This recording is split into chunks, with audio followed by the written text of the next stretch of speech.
poets of India, and they are mainly. Ma'am, just once try. Ma'am, just once try.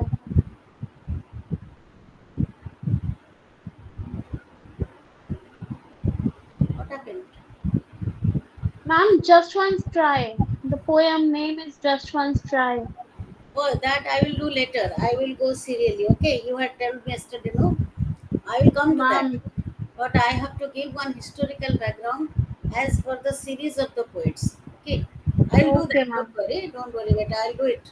But I will first do as it is given in the contents. Okay, I don't have a number, I couldn't tell you, but I was supposed to intimate you that I will do as per the contents because I have to give some historical background, and that is not done certainly in the middle of the series of poems. Okay. Okay, ma'am. Okay, ma'am. Okay. Now, Good evening.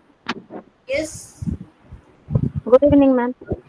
good evening. So, one thing you might have remembered from the story class that different creations of story and poems have appealed the people so much that they need to be translated into English. And those excellent poems created by regional poets or poets from regional languages, they are translated into English. And the languages are mainly in the first section. I will do Northeast languages, and they are Manipuri, then Khasi, and then Kokborok. All these Northeast languages, and the poems written in them in that language is pretty difficult for us to understand, and that's why they are translated into English because they are wonderful poems. And in the 19th century, I'm just giving 2 3 lines about the historical background of these poems. In the 19th century, when English became popularized, soon after the Britishers left India, English became a vital part of our life. We usually do everything in English. But apart from that, we need English in every sphere of life. So those people who had creative talent, they tried to write excellent poems, excellent stories, which would appeal many people or people at large, and that is why they are translated. In this first unit, we have poems from the Northeast, Assamese poems, Manipuri poems, and Khasi poems, and so on and so forth. I will do when I will teach you one by one. Time is very short. I have 14 poems to cover. 14 poems. The first poem is, what is it? Ma'am, Requiem. Hasi. Khasi poetry, Requiem. What is it about? Has Ma'am, anybody? it's about lamenting somebody's death. A The young death lady of dies. Mary. Mary. Yes, Mary. yes, very good. A young lady dies. And and it is associated with Mother Mary, but it is Meri and not Mary. Mother Mary. Yes, ma'am, it is associated with Mother Mary, but it is Meri rather than Mary. Yes. Written by whom? Ma'am, K.S. Nongi Conway. Monkey. Nongkinri. Nongkinri. Okay. Nongkinri. Very difficult to pronounce. Anyway, Yes, ma'am. in this poem, as you said, I'm very happy that you have come prepared. Good. Everybody should Thank come you, ma'am. prepared so that the discussion will continue and it will be better. And in this poem, we find a mourning over the death of somebody. And the people who have gathered there, they are all saddened to see the death of a woman. And why the woman died? The name of the woman is Mary. And the poet is very much surprised, very much shocked to know this untimely death. And he is sorry, the readers will be sorry also. It was not an ordinary death. It was a death as if two gigantic people came and took her away to the other world. They are the death's messenger. And the Man, Yamraj, Yamraj. okay, Like Yamraj. so the total atmosphere is very sad. That has touched the poet, and the poet is not accepting the death of the girl or the lady, young lady. And those who are crying there, they are very much disheartened, and they are not even able to accept the immature death or untimely death of the lady. And the poem is written in the manner of a sonnet, where Shakespeare deals with time, change, and death. These topics are discussed in this poem, and the pattern of the writing is like a sonnet of Shakespeare. And there was no doctor to treat that lady, but ultimately she dies. And finally, the death's messenger came and hauled her off the invisible layer. The poet draws upon his cultural belief associated with death. Thus, the intense emotional situation is heightened by the personification of death. Death is the hero of this poem. The poet wants to say that the death is so powerful that no doctor, no relative could save or make her survive. The messenger of death came and they took her away. So here death is personified. What do you mean by personification?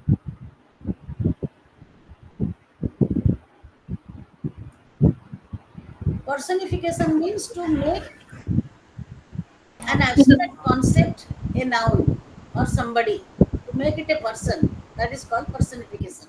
Here death is a person. And in the second half there is mourning, and the pre-cremation rituals continue, and everybody is released of tension after that.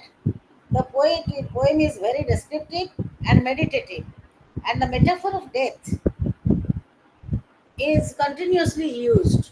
And death here symbolizes about uh, release from the worldly pain or earthly pain, release from the physical pain, and the omnipotent or extremely powerful concept of death that cannot be checked or changed. So here, death has become the important character of the poem as per the version of the poet. And he is sincerely sorry by seeing the death of a young girl, and continuously he is writing, such a young girl, such a young girl, and such a young girl. So, uh, the intense feeling of the poet to know the death of the young girl has been made flow throughout this poem.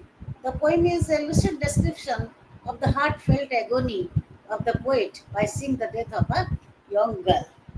This is all about the poem. And a requiem is a poem which not only transforms the ordinary into the extraordinary, but also merges the natural with the universal. So, in this poem, the ordinary event called death is not ordinary, it is extraordinary. And the poet is taking it to such a height that this is called transformation. That means all of we believe that death is an event which will come to everyone, and by death nobody dies. The doesn't die. The body is left out, and the soul goes to the air to reach heaven. So these sort of ideas in the mind of the poet, these sort of beliefs in the mind of the poet has made this poem possible, and he expresses his sorrow, his heartfelt agony to the people who describes the feelings of the people who are surrounding the body of the woman, and then the cremation starts and everybody is eased of the concept called death. And I can ask you one thing, that when somebody dies, we really feel sorry. But after a few moments, we adjust with everything normal, isn't it? That is also what happens in this incident. And those who were loving her, those who are very much fond of that girl, they changed their love into loud lamentation. They cried loudly because they were so much uh, fond of that lady. And the mother of the lady, she cried for a divine explanation. Mourner sworn her deathbed. So the mother wanted to know from God actually what was her fault for which she died. We also ask the same question, oh God, what have I done? Why I am being punished? That is what happened to her mother, and she also cried loudly, and she went on asking God that why her daughter is dead and what was her mistake. So this is all about the very impressive and touching poem Requiem. Understood? Next poem Yes, is ma'am. Ma'am, yesterday also I requested to do just once try. Can we do that now? no, we will do it serially, better. One after another. Okay? Okay, That ma'am. is easy for everybody. You prepare. You will help me in doing that. Okay? Don't worry. What is Okay. the next poem? Ma'am, the stone speaks in the forest. The stone speaks in the forest. Who has written this? Ma'am, Chandrakanta Mura Singh. Chandrakanta Murasi. He belongs to which region? Northeast. Yes, ma'am. Yes, he is another poet. What is the poem about? Ma'am, that the Ma'am, stone.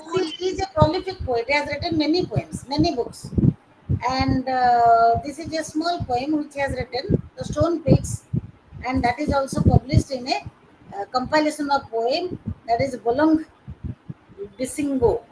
Ma'am, it is translated by B.S. Rajkumar.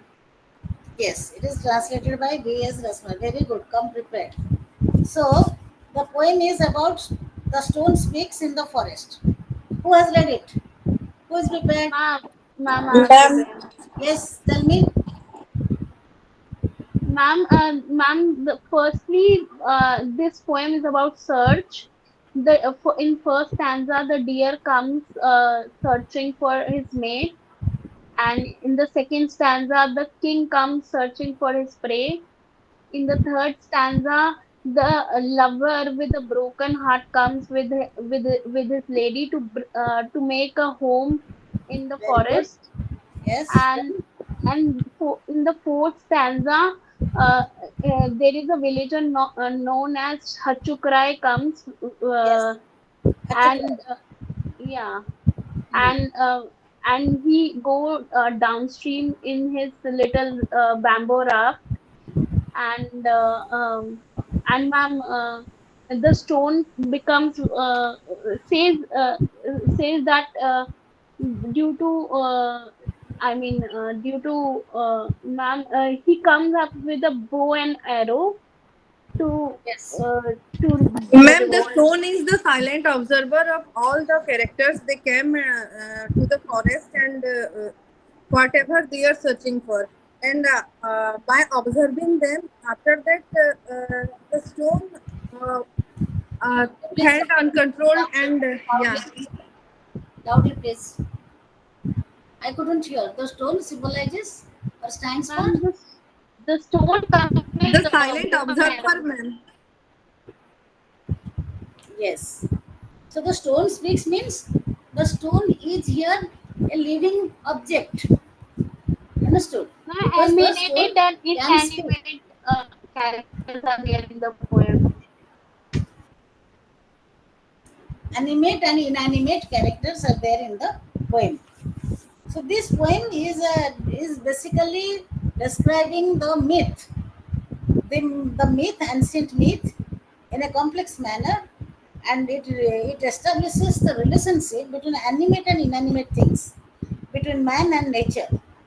And throughout the poem, we find out there is a search, a golden deer looking for a mate, a king looking for his prey, a man with his lady love, going upstream to build their home in the deep forest, and Hachukurai rowing downstream towards a market. So here, four important events take place, and all of them are in a race and in a search. All are going to do something, and the stone has remained the silent witness to all these activities. Understood? The search motif in the last two stanzas or in the beginning stanzas of the poem is that the stone is the silent witness to see all these activities of these things, the deer, the king, and the lover. And the stone is central to the poem's very subtle emphasis on the relationship between the stone and others, the deer king and the man and a villager, all of whom are defined as a relation to the stone. What is the relationship of these people with the stone? Ma'am, human exploitation of forests is indicated. They are not exploiting anyone. No human is exploiting. The the situation that is explained here is that the stone has been given a prime place. He has remained the silent observer of everything that is taking place. And what does the deer do? What does the king do? And what does the man who falls in love with the lady? How they are going to settle? And how does the villager rose? So their movement is so intertwined or so woven that they are all symbols of work demanding emotional involvement. This is very imaginative. We cannot just say that this is the deer is there only for a search. It has a neatly built structure. Each and every item stands in front of the stone, and they are interacted with the stone, and the stone remains the silent observer. Ma'am, there is a And reference of the ecological imbalances. So that is the reason. ecological imbalance, there Yes, is a ma'am. reference of ecological imbalance. Yes, ma'am. The stone is contradicted with these living animals. Understood? The stone doesn't live, but the stone speaks. That means the stone sees and witnesses and observes what is going to happen or what is happening in front of him. So there is of course a reference to ecology, but there is no human exploitation. Simply, it is a fantastic narration of the poet. We don't find anybody exploiting anything. No man is cutting the tree, is it? Yes. The those who are interested to settle the house, the search of them is of course a question of safety and environment, because they are not finding a good place to settle. In Right? the ma'am, in the second paragraph, it says the weight of feet tormenting the hill. Yes. In the second paragraph, There's a sentence that says the weight of feet tormenting the hill. Yes, ma'am. There but is there a you are reference. connecting this with ecology. The good. Yes, ma'am. So There is this is a all about. reference in ecological imbalance, and plus there is a reference to that the suffering is universal. Suffering is universal, but in that particular scenario, we don't find anybody suffering. We are just seeing the series of events in front of the stone, and that is why the stone remains the silent witness and observer of what is happening in front of it. And so the poet is intentionally making the stone a living animal who can speak. And of course, there is ecological imbalance, and there is a reference to the environmental deterioration for which this couple doesn't find, they don't find a particular specific, amicable, or good, conducive place to live in, isn't it? Yes. Yes, The ma'am. poem mirrors, good, very good, the past and present on a meaningful symbols of metaphorical plane. It delves into the mythic past of culture, reliving it in the present. Of course, the past was better, present is horrible. This question arises when we come to the environmental situation, because there is all everywhere unsafe, everywhere life is unsafe, and they are of course thinking of a mythic past. And stone always, stone is a permanent symbol of a heritage and inscription. Mythic, that is the symbol of mythic. Whatever civilization we have known, that has come from the stones. Understood? Yes. So this is all about this poem. And there is an agreement and contrast between nature and advancement. Next poem is, The The last dream, Last ma'am. Dream by Yumlem Bam Imbom Cha Singh. what is the last poem? The short life sketch. No, ma'am. The last dream. Last dream. Written by whom? Ma'am, Yumlem Bam Imbom Cha Singh. And the translation of this Manipuri poem in English has been done by Udayan Ghosh, ma'am. Very good. Wow, what do you know about this poem? Ma'am, this is Ibomcha. the main theme of this Ibomcha. poem is death. Yomubam Ibomcha Singh. Ibomcha. So we can call him Ibomcha. That is easy. Yes, then. The main theme of this poem is death, ma'am. And here the poet is trying to say that past and present are not separable, they are inseparable. Yes. Now, what is the occasion? Ma'am, there is a death of this woman, Yes. Very and good. the death is Who is not there? a usual death, rather than it is a fantasy. The death which has no surety. Poem revolve around belief, custom of the community, which together gives us a picture of a goddess when she was burnt alive by the villagers. Yes. And then, And her ghost is seen by the villager, and then again near the water bank, and again they burn her in the coffin. so is there any idea of a supernatural that after this death, the soul will come back with figure? Yes, ma'am. Yes. Why? What is this? What fear is this? This is referring to the previous birth, because death does not mean Rebirth, reincarnation. reincarnation of the soul, or the soul doesn't die. Again, this is a question of myth.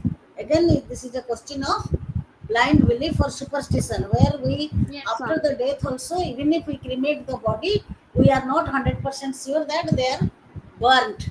They are no more. They are there. That is the strong idea that prevails throughout this poem. And what is the nightmarish condition of the village? They cannot turn their bodies while sleeping. They're getting a People kind think of that sleep she had paralysis sent while ghosts. sleeping. People think that she had sent ghosts. And the poet Yes, laments. ma'am. Yes. And the poem is peculiarly written. Thus was cremated the old woman. Darkness of the night embraces the wide forehead of the village. Sleeping, they cannot change position. In the early hours of daytime, up and down the village, they are all having nightmares. The old woman looks on wait-eyed. Wait-eyed, that means they think the old woman still is alive. Understood? So they are restless at night and they are not able to sleep. The poem is rich in imagery, and the presence of a world behind the visible is strongly suggested in a dreamlike world of myth and fantasy. This is really fantastic. Even if you burn the body, how do you think that the eyes are wet? This is a self contradictory concept of belief and non belief, faith and infidelity. Understood? So, this is But a what's this is the purpose of the poem, ma'am? yes, What's the purpose of the poem? purpose. Yeah. There is no purpose. These are all descriptive poems of local practices, because they are written by regional poets. They don't have any universal appeal. But the feelings they have are, of course, excellent. The Okay. purpose is to give a data of how the cremation takes place, and how after cremation also the rustic people feel that the body is alive. This is Okay. just a narration of the local practices. There is no universal message or great message about the poem. Still, Okay. they are Yeah. popular because they depict the local practices, regional practices. Understood? Yes. Thank you, ma'am. Take a short note, two, three lines. The imagery of death in this poem and the event of death,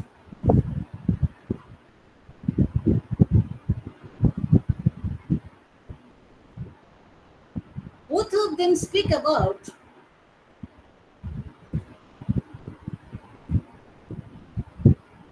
death as a transition from this birth to next birth.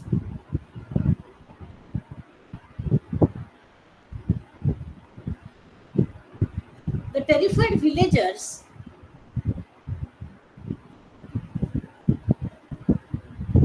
the terrified villagers think,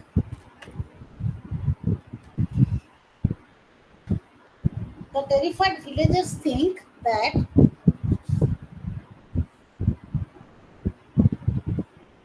the woman has wet eyes,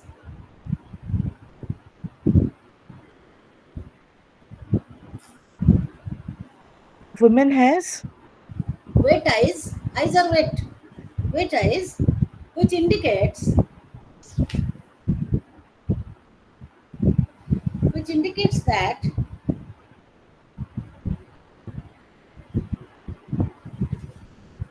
she may be alive again, She may be alive. again. Ma'am, I have a small question. Why do people think that dead people or souls that have already departed, they cannot cry? Why this myth is associated with death? That is superstition. In Okay, India, ma'am. you go to the nook and corner of villages, you will find how this cremation takes place, how deeply people are involved. They are not so scientific in their outlook. Understood? They strongly believe that there is a ghost who appears in the midnight, showing a light, and after the death, also the woman is described to have wet eyes. Because this is the superstition of the villagers that she may come up again. Understood? This is only Yes, ma'am. superstition, nothing else. No science can prove this. Okay. Then we come to, yes, I forgot to give questions. Full questions. First one, what is the first one? Requiem. Yes, ma'am. Yes, Yes, ma'am. ma'am. Sorry, I forgot. First question is,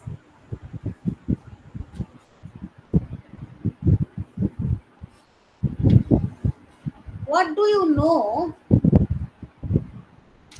about the central idea of the poem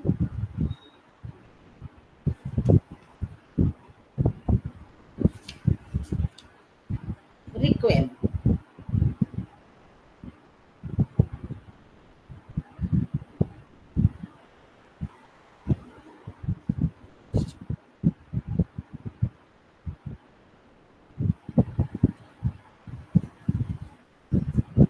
Requiem. One full question. What do you know about the stone which is personified in the poem The Stone Speaks?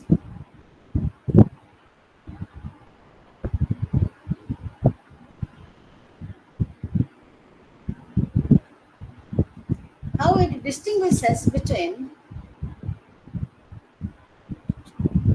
how it distinguishes between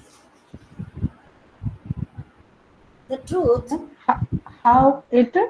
how it distinguishes between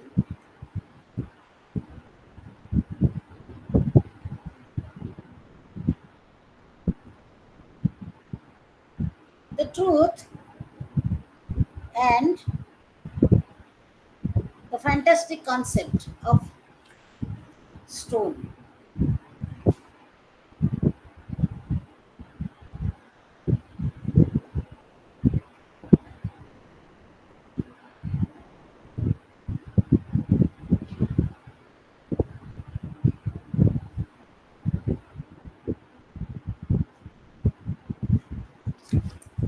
In this one last dream also, we will discuss another point which I forgot. That is, you might have heard the name of T.S. Eliot. Yes, ma'am. Yes, ma'am. Yes, ma'am. Wasteland. He has Wasteland. written four Wasteland. epic poems. Yes, very good. He has written four epic poems. What are they? Love song of J. Alfred Prufrock. No, epic poems I said, no long poems. One is the Westland, other is the Ash Wednesday, then Hollow Men, and four quatrains.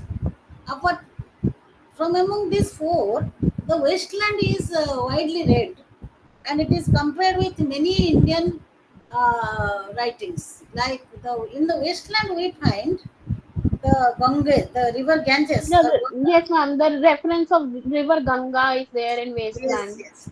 That stands for purgation or purging the soul. We always feel that Ganga stands for purity. Excuse me. Ganga stands for purity. Ma'am, in this poem also he compares the village to the wasteland. Very good. That is what I left and I want to repeat it again. So, in this context, the poet says, lifeless fields stretch scorched and dry like death in silence. So, you don't know what is the expansion of death, how death takes place. It may be a small event, but what happens after death, nobody can imagine. That is the intention of the poet to compare this small event of death, which ends up a life, with the purgation of the Ganges, and compares it to the poem of T.S. Eliot. The, the poem, there is a very rich imagery and the presence of a world behind the visible. It strongly suggested in a dreamlike world. You know, my last dream. There is a real world and there is a dreamlike world. And the poet suggests that this dreamlike world is imaginable. Though this is not real, but that is there. Understood? Question is, there are many questions in your material you can find, but I always cover one question that tells us about the whole poem. Give a critical analysis. Is this a question? Give a critical analysis or critically analyze the poem Last Dream.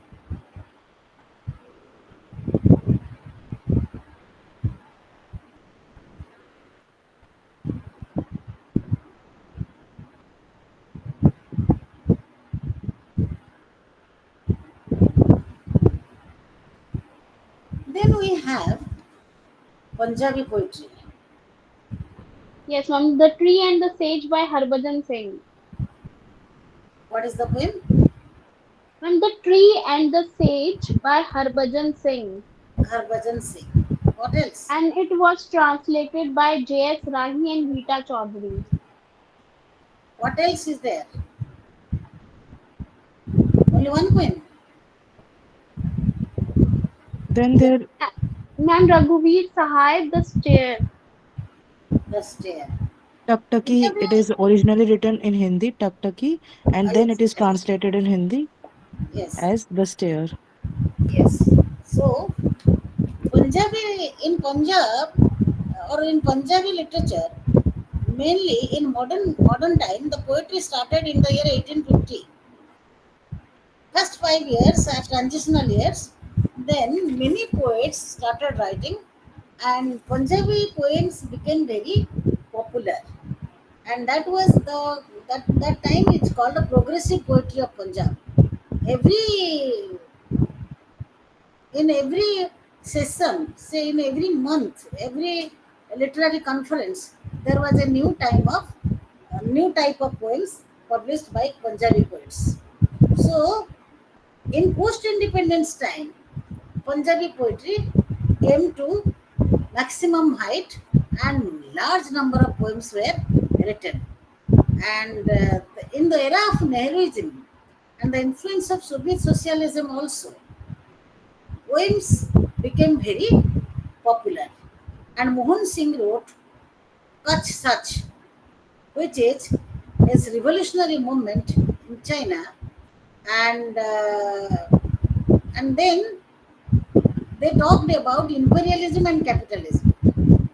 He also published Awajan or Voices in 1959, and after that, series of poets and series of poems came into existence.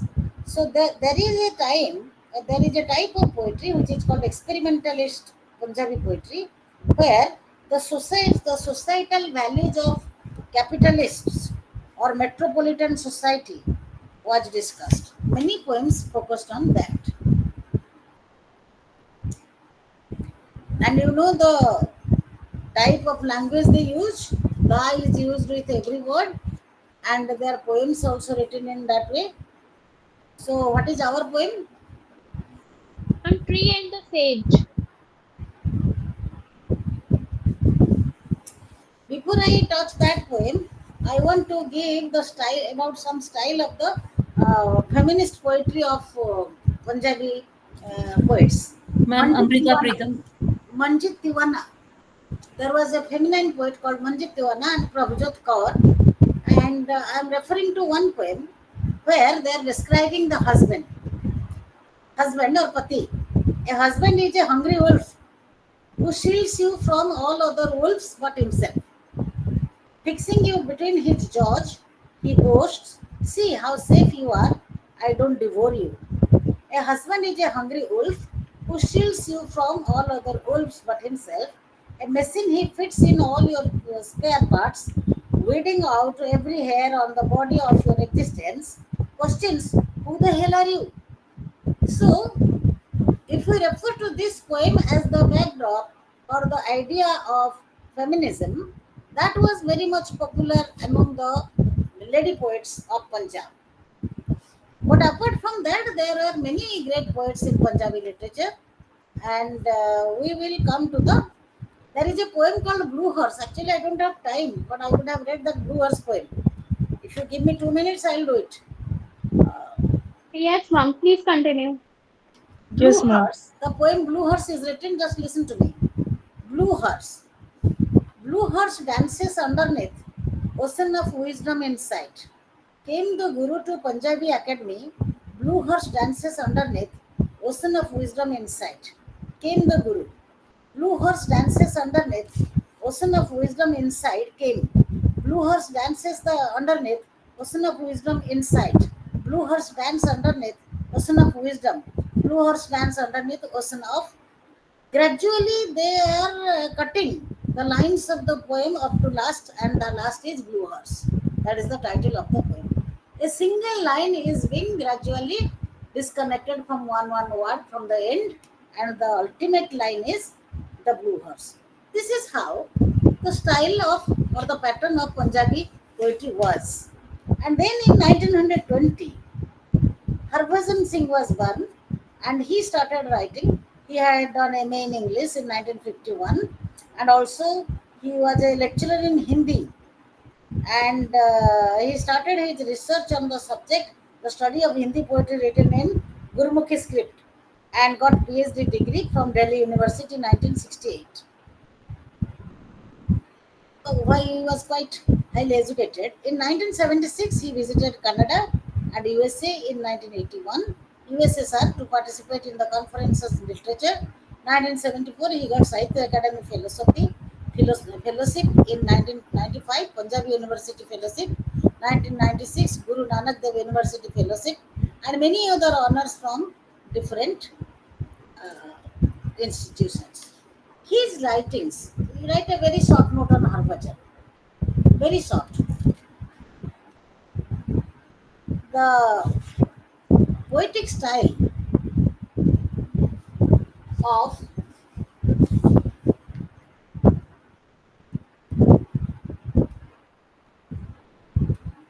the poetic style of Haribhajan Singh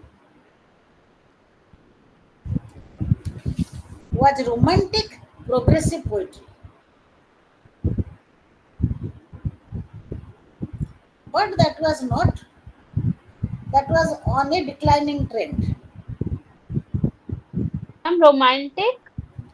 Progressive poetry, which was on a declining trend.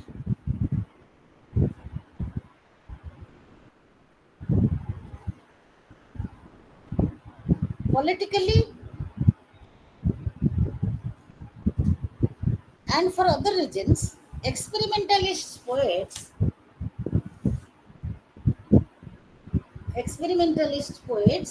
they raised their voice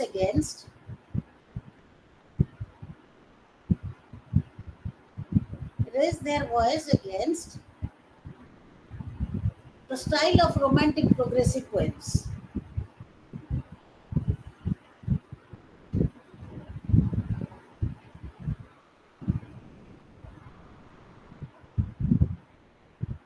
Ma'am, the style of Romantic progressive, romantic hyphen progressive poems. He had written many poems to his credit, long poems also, mostly reflecting the culture of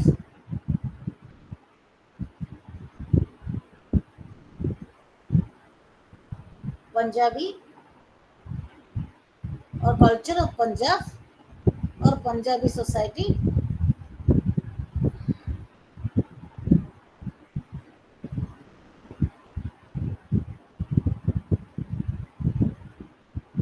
Most of the times he was influenced by absurd ideas,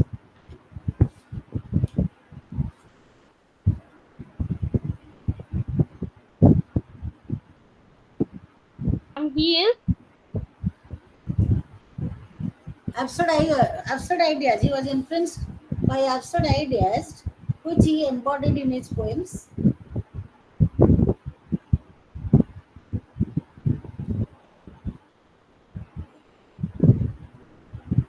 Most important work of Harbhajan Singh is that he had translated Aristotle's Poetics,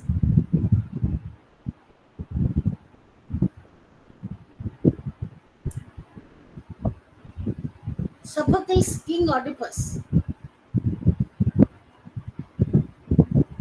Sophocles' King Oedipus,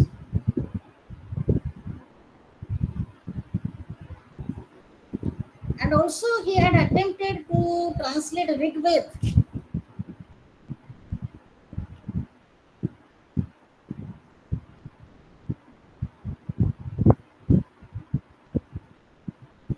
and also he had attempted to translate Rig Veda, and many other works from Western and Oriental literature, and many other works from Western and Oriental literature.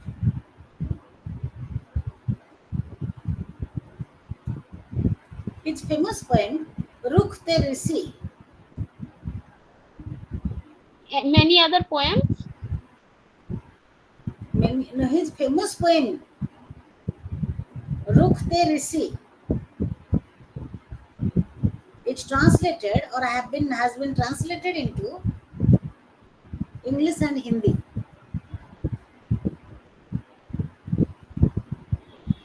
and the title in English is The Tree and the Sage.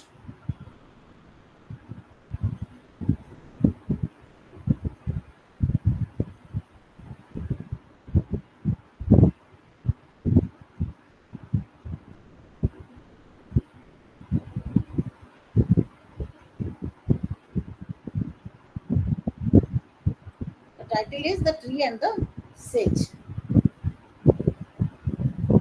And Dr. J.S. Rahi had given a preface to this poem in which Dr. J.S. Rahi had written the preface to this poem in which he discusses at large the varied experiences of psychological and behavioral complexities, the varied experiences of psychological and behavioral complexities,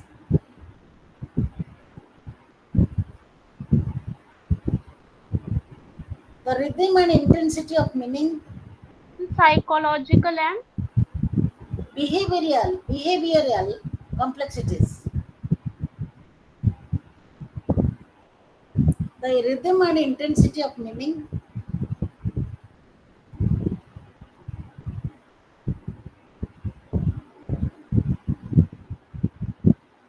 There are lot of allusions for creating symbolism or symbolic structures. There are lot of allusions for creating symbolic structures. The next paragraph. This long poem had six cantos. One Adhika, that is prologue, and Antika, that is epilogue. You might be knowing what is prologue and epilogue. What is prologue? What is prologue? Something that's written before the Yes, actual. prologue is written before the text and tells And about. Antika is epilogue. Epilogue is written at the end. Prologue is written before the text.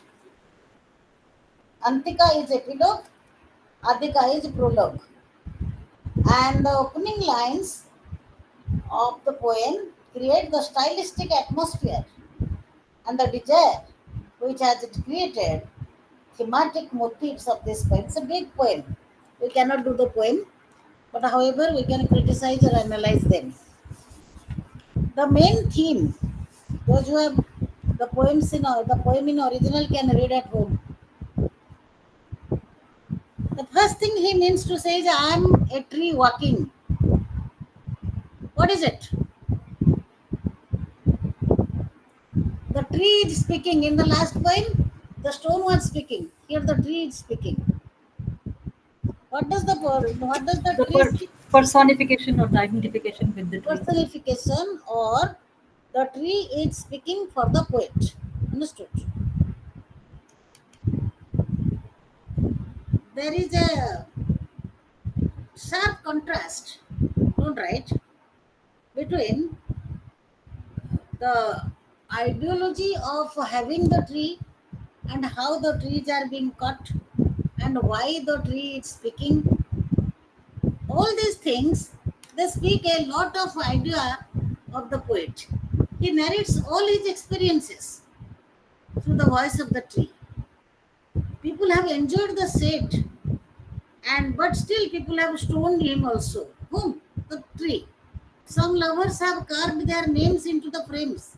He narrates how he has experienced rains, winds, seasons. Metaphorically, he is speaking about the tragedies and other kinds of happenings that the tree has experienced. He has felt always fresh, new, and he wants to move the stain. It's too long. The tree here is a permanent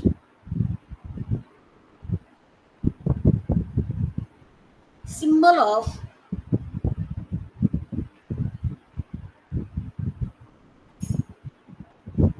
permanent symbol of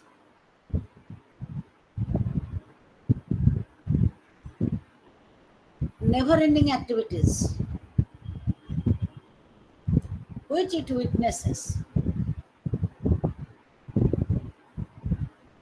The tree wants to walk but unable. The tree wants to walk but unable. The poet's self is compared with the tree, or the tree is the symbolic outlet of the poet's thought. The tree is transformed into the self, and the self of the poet is transformed into the tree. See, don't write. The poet depends upon the tree to speak out his views. So the tree speaks. So the tree walks.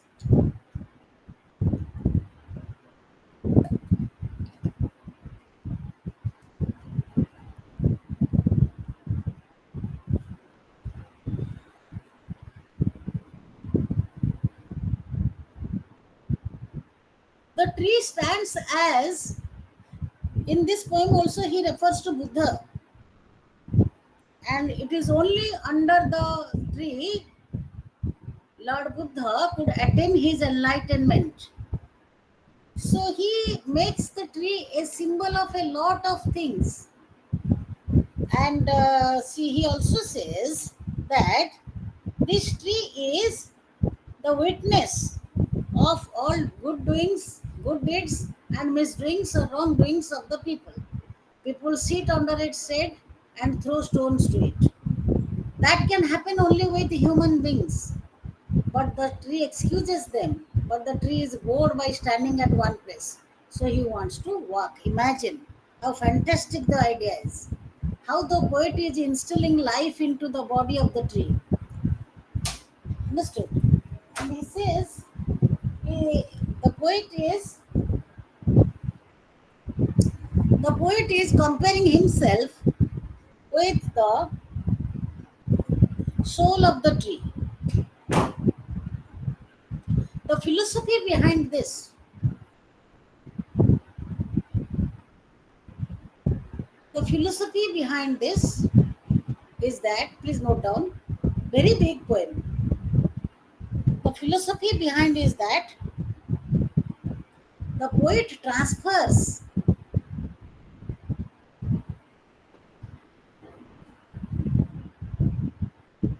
all his intentions, desires,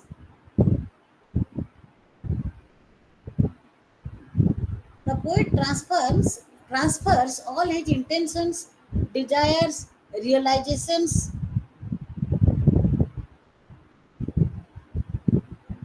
onto the symbol of tree.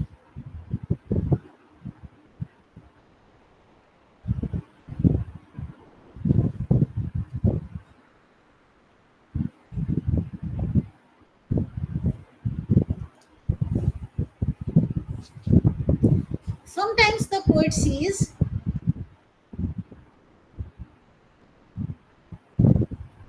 the streams, waterfalls, cascades,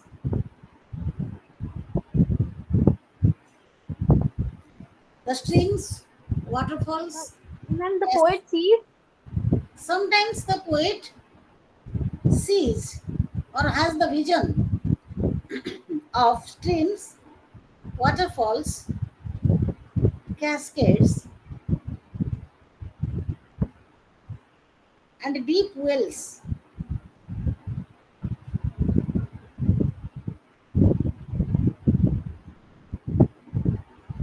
That is only because of his thirst or desire. He is going beyond the he is going beyond the philosophical layers.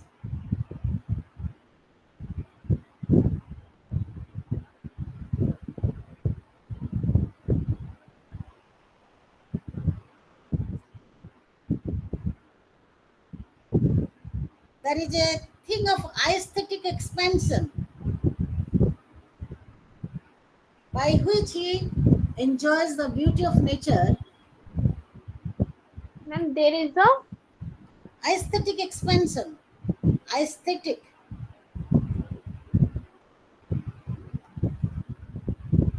aesthetic thematic expansion, the theme of aestheticism. But the depth of the poem is very philosophical.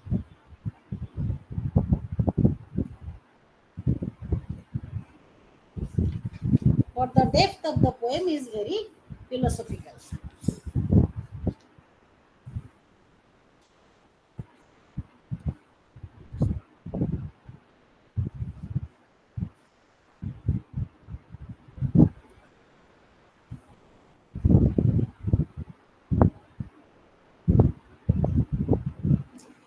Haribhajan Singh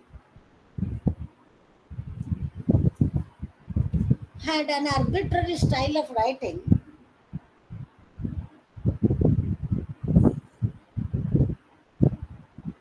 who could be compared with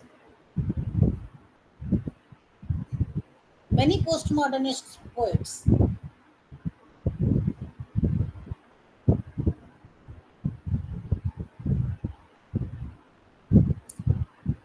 And its style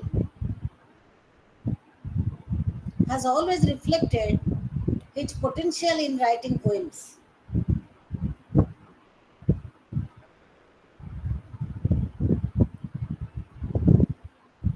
His potential in and writing I mean and his style. has always reflected his potentials in writing poems.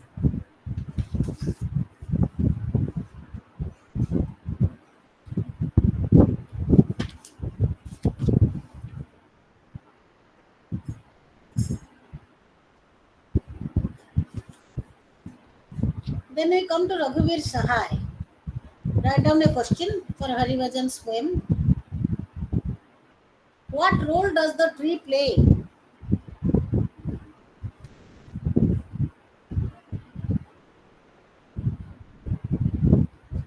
What role does the tree play in this poem?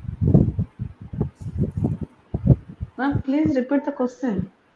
What role does the tree play?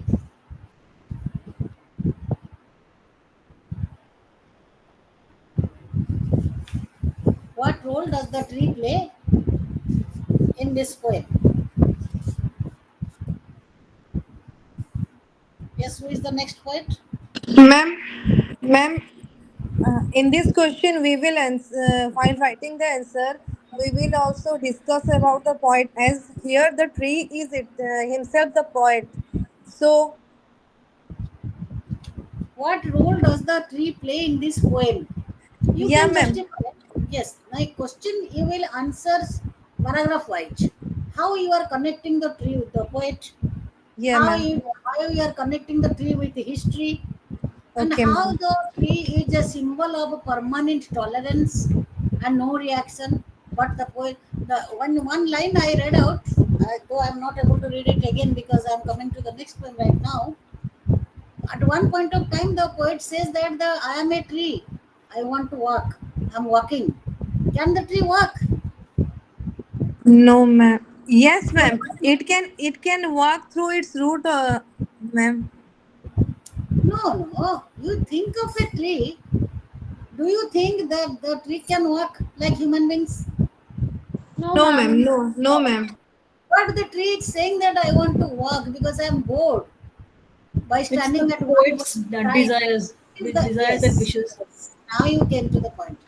It is the intense desire of the poet for a change. So he has made the tree an witness of history.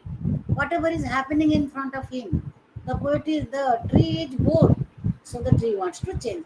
So whatever ideas you have regarding the existence of the tree, connect them with whatever your life can be established. If you want to say that it is the poet's soul or it is the poet himself, establish it in one paragraph. Okay, all your points should be communicated to the examiner parawise. Understood? Okay. Did you write the question? Did you write the question? All of you? Yes, Yes, ma'am. ma'am. What is the next poem? Yes, ma'am. The The stair, stair, ma'am. By Raghuveer Raghuveer Sahai. Sahai. Yes, ma'am. What that poem is about? Raghuveer Sahai, you write down two, three lines about him.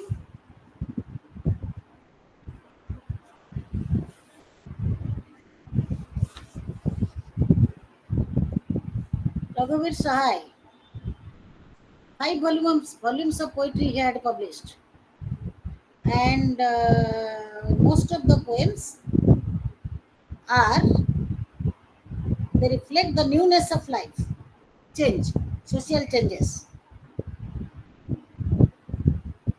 And he experiments very naturally. He wrote his poem Hindi and satirized this movement. So he was also writing in Hindi. Raghuveer Sahai, a very reputed poet. He also wrote ghazals.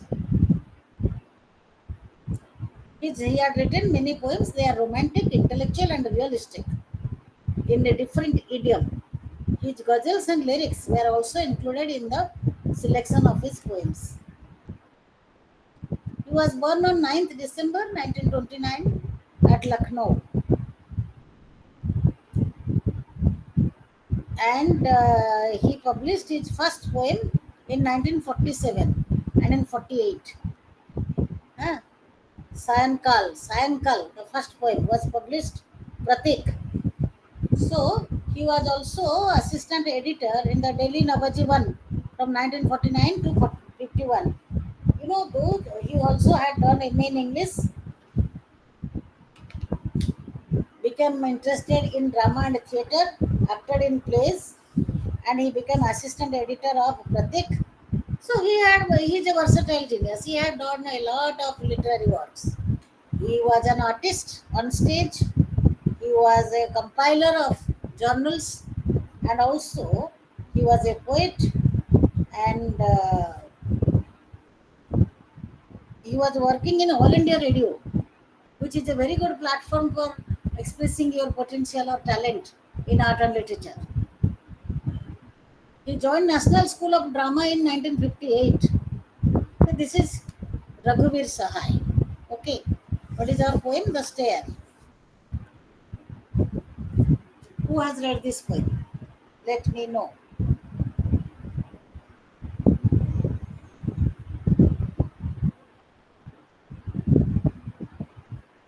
What is the original name of this poem? Ma'am, It was Tuck Tucky. Tucky, ma'am. Tuktuki. What is it about? Ma'am, it is about death. Ma'am, that the death can death has common facts about death, and that signifier of the poem is death. Death has many meanings, ma'am. Here he want to say death has many meanings. What is it? And the floating signifier is death.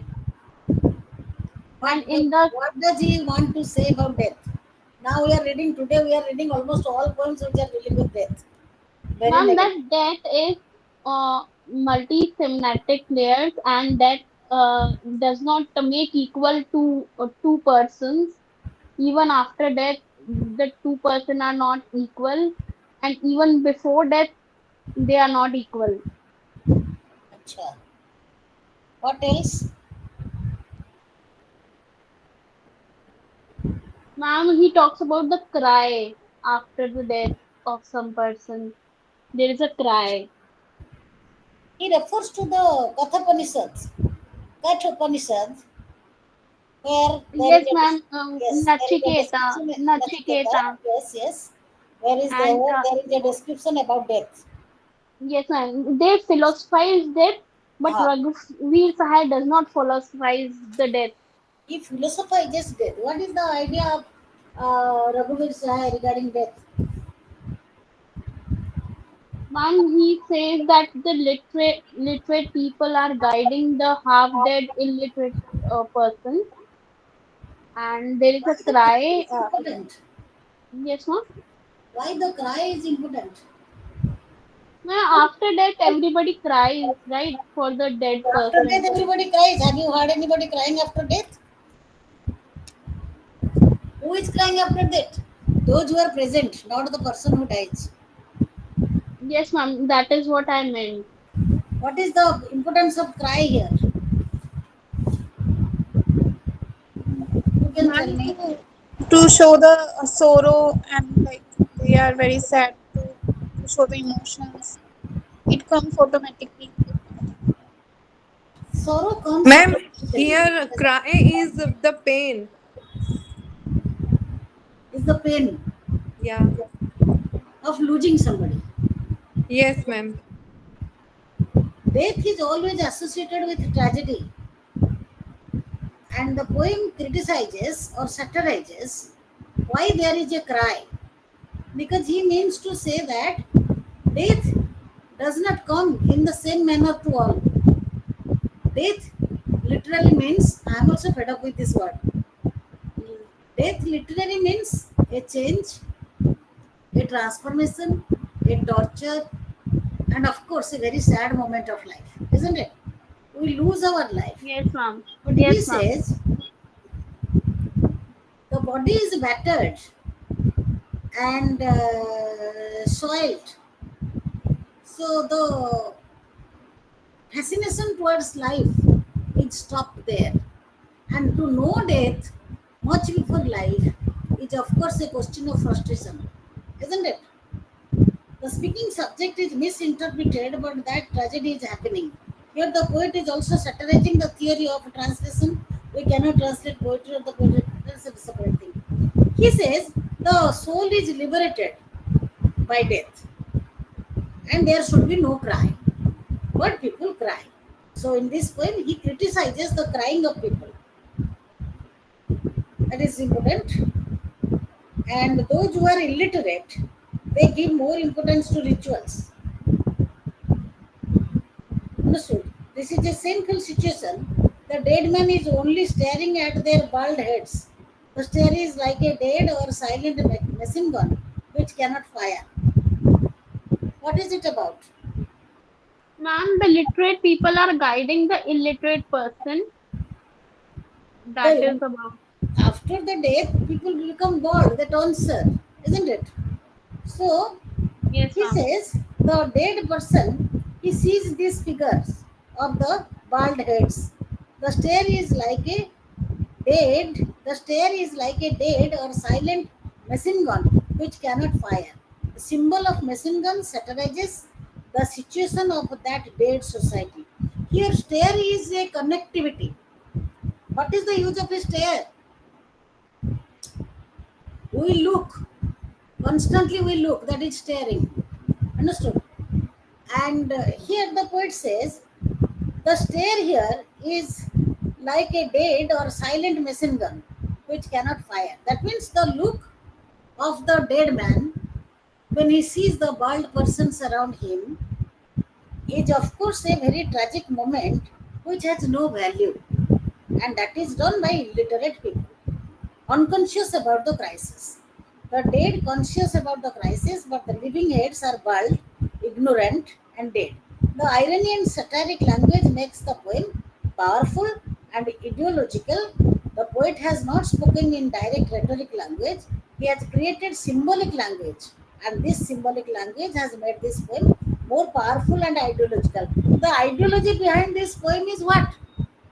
How the dead man looks at the living man. That is it, stare. Understood?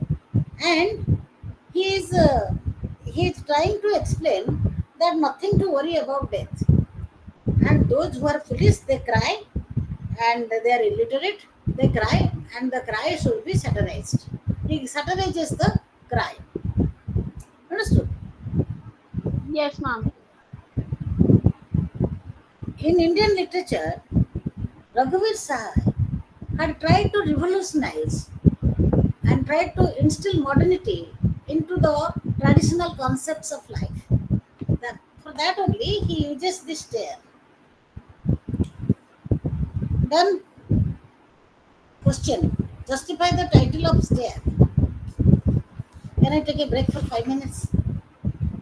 Yes, ma'am, sure. Yes, ma'am. Yes, ma'am. Sure.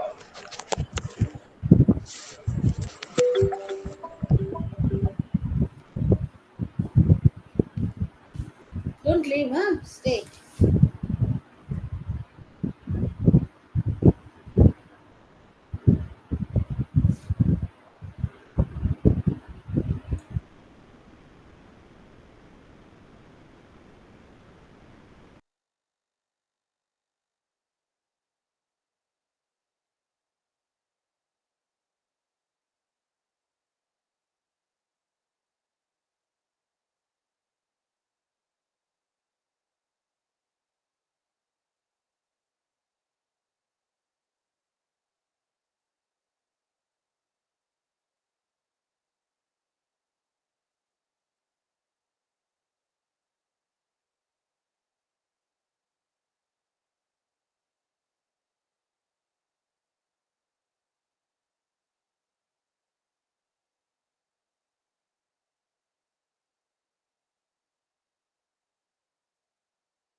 what is the next poem?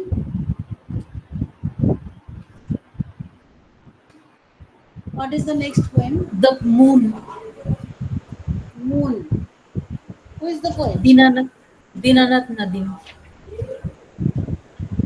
Which state he belongs to? Kashmir. Yes. Who else is there from Kashmir?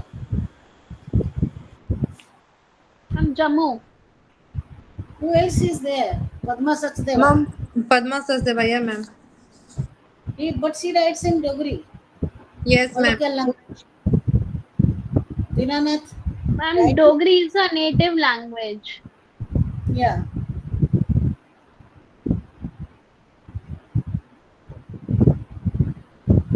Dinanath Nadim was born on March 18, 1916 at Srinagar, the summer capital of Jammu and Kashmir. His father died in 1923 when Nadim was only 7 years old. His mother came from a village near Netragam, the home of Mahjur, the great Kashmiri poet of the first half of the 19th century. Poverty and weak health troubled Nadim all his life. Nadim recited his first Kashmiri poem at a Musaira poetic symposium, poetic conference, Musaira, held in 1947 at Nisant Bagh, the famous Mughal garden of Srinagar. From that time onwards, he wrote mostly in Kashmiri. He can note down his debut poem. Dinanath Nadim recited his first poem in 1947 in a poetry conference, which is called Musaira, and he became very popular.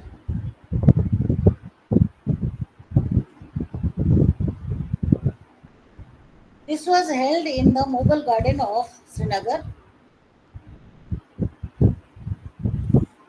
From that day onwards, he started writing in Kashmiri.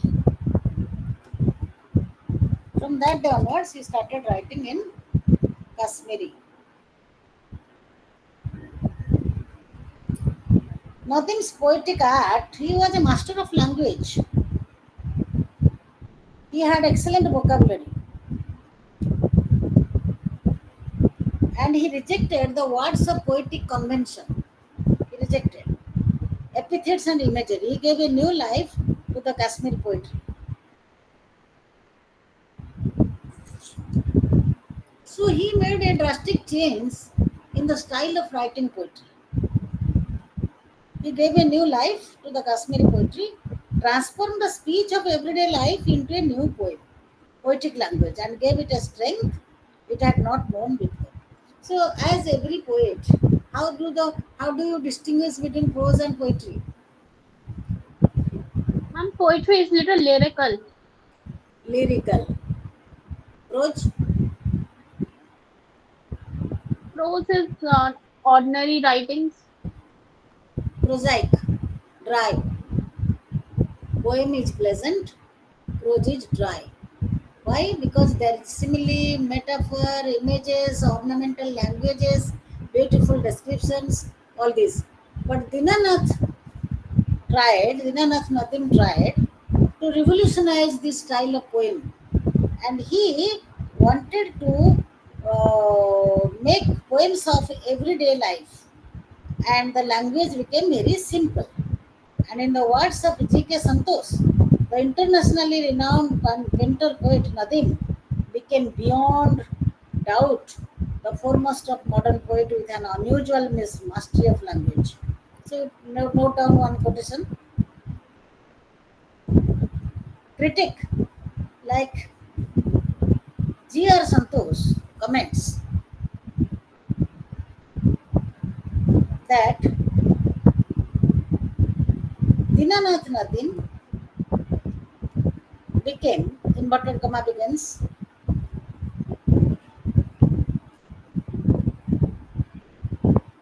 beyond doubt, beyond doubt, the foremost modern poet,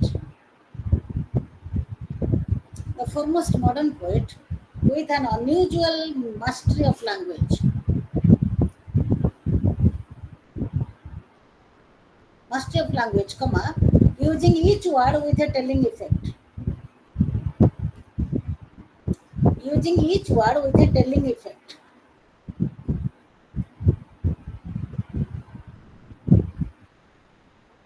He emphasized on the new voice and new idiom of Kashmiri. Each word with He emphasized on the new voice and new idiom of Kashmiri,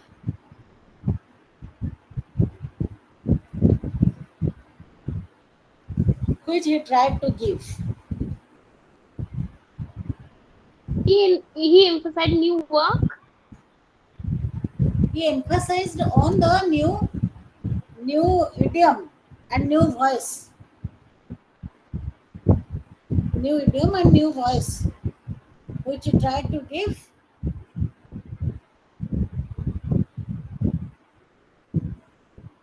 the poems he has written.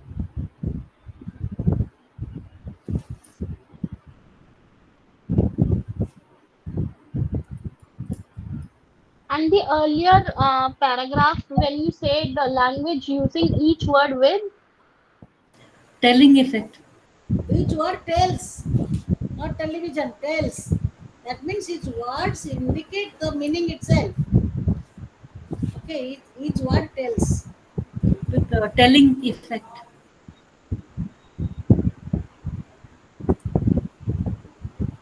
thank you, ma'am.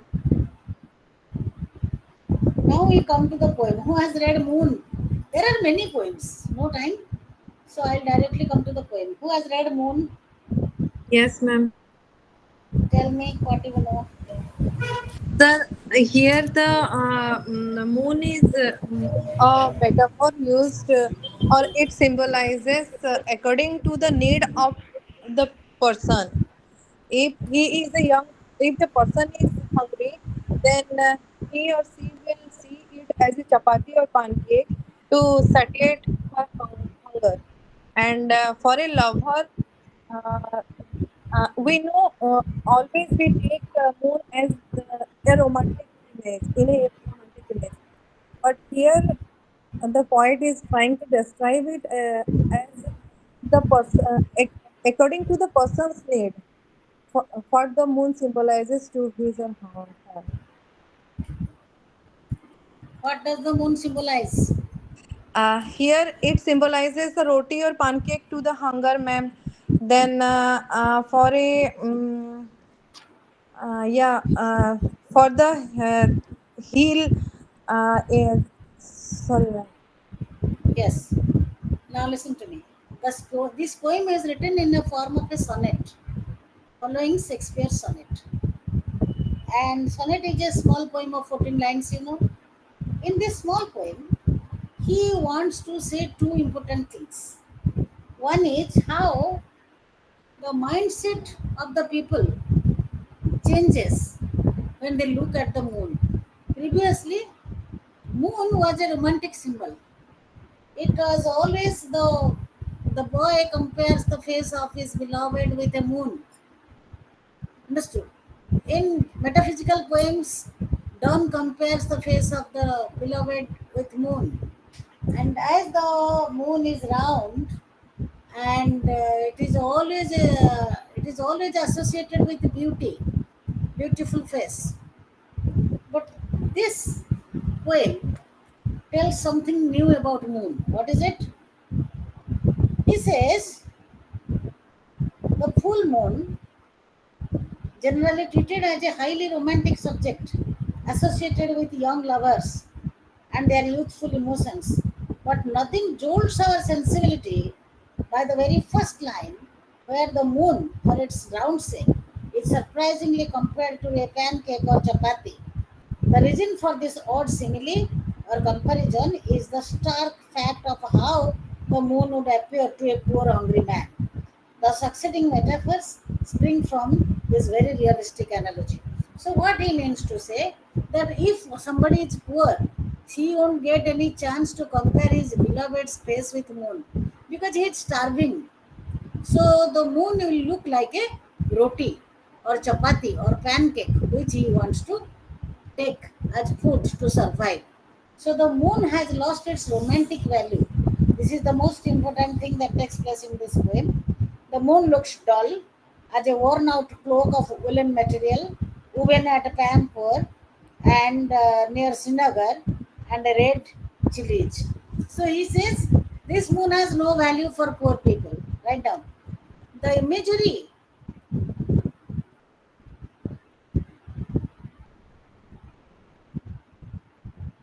nothing makes about conceptualizing moon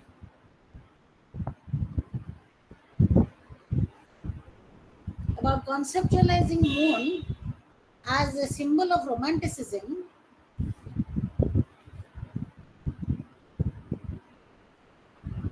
Read out what I said. The The imagery imagery makes about the conceptualizing moon as a symbol of of romanticism. Is no more there.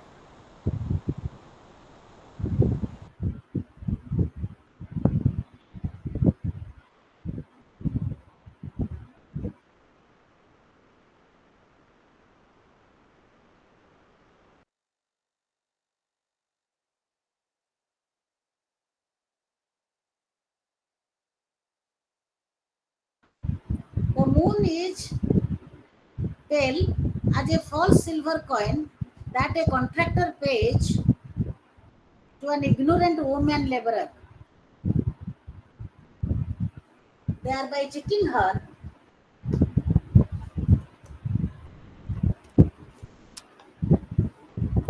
thereby cheating her in paying the wages for her honest work.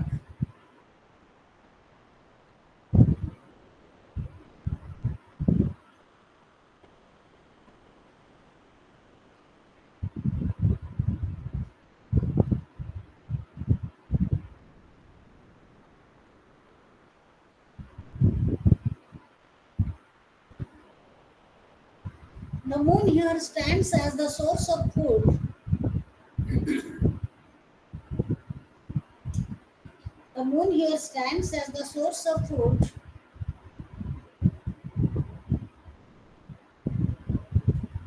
for the hungry poor men.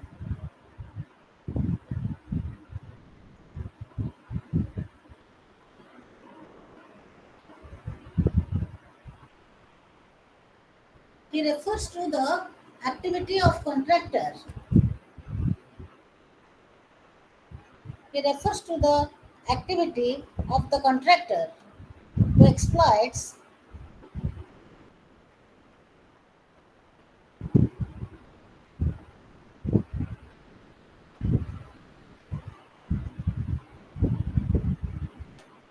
the contractor who exploits the poor laborers,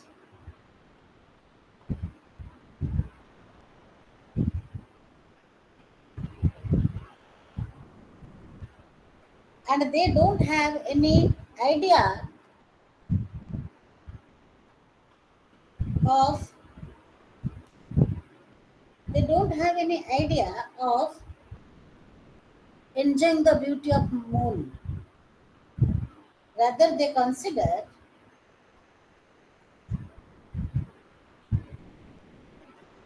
the moon stands for food and is compared to pancake or roti.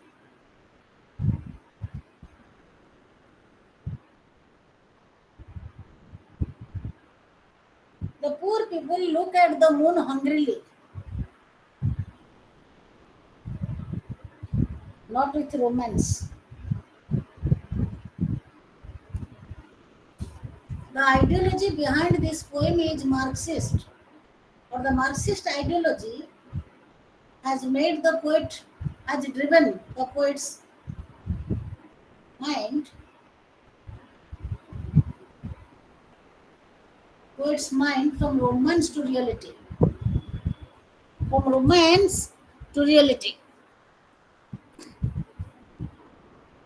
And the permanent symbol of moon has become unusually symbolic, has become unusually Ma'am, symbolic of and the permanent symbol of moon,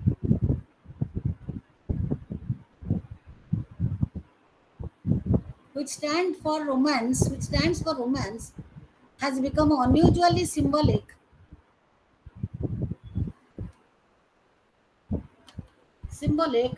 for food.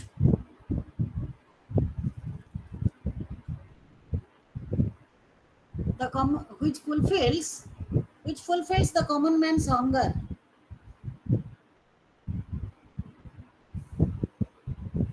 which fulfills the common man's hunger.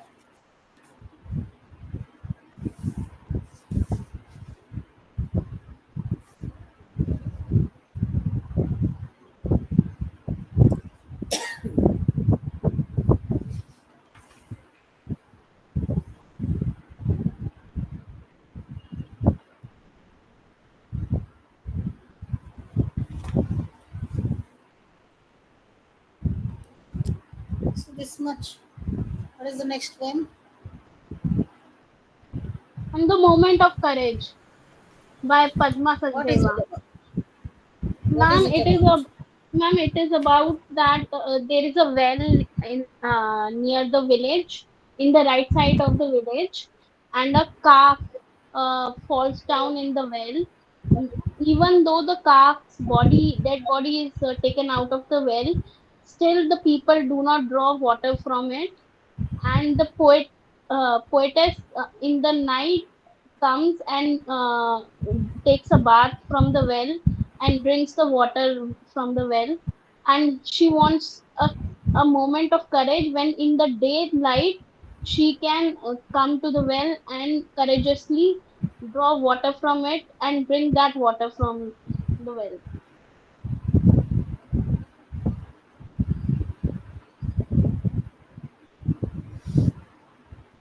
The poet brings water from the well only in night, in the darkness of night. Yes, ma'am, but she's waiting as a moment of courage when she can do these things in daytime. Why did she go at night? Because nobody drinks from that well. Nobody? Nobody thinks it's auspicious to drink from that well. Because the cow had fallen into it. Yeah, So the water is dirty, polluted. polluted, dirty. Why this my woman is getting water from that well? Because she doesn't believe in that idea that it is polluted. But she should be a bit scientific. She should have believed, Maybe this is isn't it? symbolic of something else, not just the water and Ma'am, drinking of water. it is symbolic of casteism, I guess. or Casteism. or anything that is forbidden generally by society, but which general people do not want to follow. They want to rebel against the followed norms of society. Ma'am, actually, we haven't had Yes. courage to Yes, go Prashant, against please little bit louder. it. Louder, please. Yeah, just a second. Actually, she haven't had the courage to go against the society. There are n number of characters which we Can't hear you. order to go negative about. You're not And audible, Beta. You're not audible. and, Loudly, we please. go Please for speak this. loud. Just a second. Can anybody tell me what he's saying? Yeah. His voice is There breaking. is okay. Now listen. Yeah, There is just, ma'am, excuse me. Now, am I yes, audible now? yes, you are. Uh, Yes. yes, the only thing I want to convey that there are n number of traditions which are not so good as far as the society is concerned. And being a lady, for the first Yes, thing, that being a lady, she hadn't had that courage to go against it. Normally, अच्छा, even men also haven't had that courage to go against traditions or the yes. bad or evil trends in the society, and hence she did it at night. And she wanted to go against the rules, but she hadn't had that courage, and that's why She she, wants at to the break end, the tradition. yes, She she wants wants to to break the break the tradition, tradition. and that's Yes, why she is willing to go by day in daylight. She wants to do things, but she is unable. She is trying to break that, shackle. Here, what I think the poem suggests. Yes, very good. Anybody Thank else who can analyze this very small poem?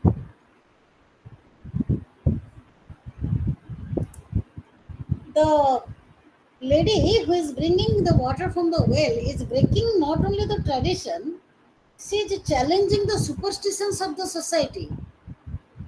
To feel bad to get water from the well, where we have a notion that cows are worshipped. You know that might be there in the mind of the lady. She will never think that this is dirty. She is this. Never think that this is polluted, because we worship cows. Understood? So there is a class of new and old superstitions, ideology, and she is challenging the old practices. And though in the dark, but she has the courage to get water from the well. That is the moment of courage, which she nicely elaborates. She thinks that there are in mid dark, and sad shadows of the girls who stop going to the well for drawing water. The well too is perhaps awaiting that day when, in full sight of all the villages, the poet will dare to extend her hands for a drink of water. Here also she is telling that the well is alive, the well is waiting for somebody to come and take water, and that is done by the poet. And the language here is Dogri. It is not the state language, it is confined to a particular area. To the poet here gives voice to her love for the well, and she uses certain pleasing images like shining brimful water, green mango blossoms, wistful shadow of the maidens, and a rope on its nail. All these things she tells because she is now confident, she is now challenging, she doesn't care for anybody, whoever is present there, any villager, and she dares to go and gets water from the well, and that particular work when done, that is the moment of courage. Okay. She is Uh, only trying to rise above her weakness of going to the well only at night, not in broad daylight. Why? She is not afraid of villagers. But why she is going in the night?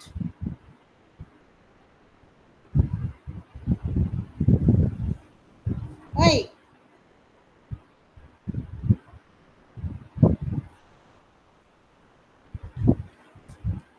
What can be the answer? Think and tell me. She is still unsafe because ours is a patriarchal society, and she, being a lady, is challenging people in the broad daylight, cannot be excused. So she has taken to darkness, and so she has tried to get water at night. After all, society will never excuse her, will never tolerate it. That is it. Question 1.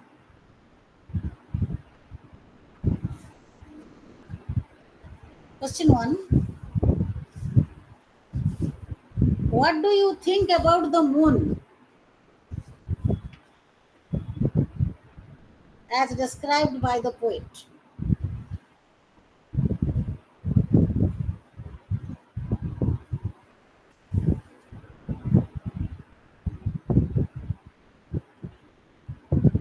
Or what does the moon stand for? Or what symbol is moon?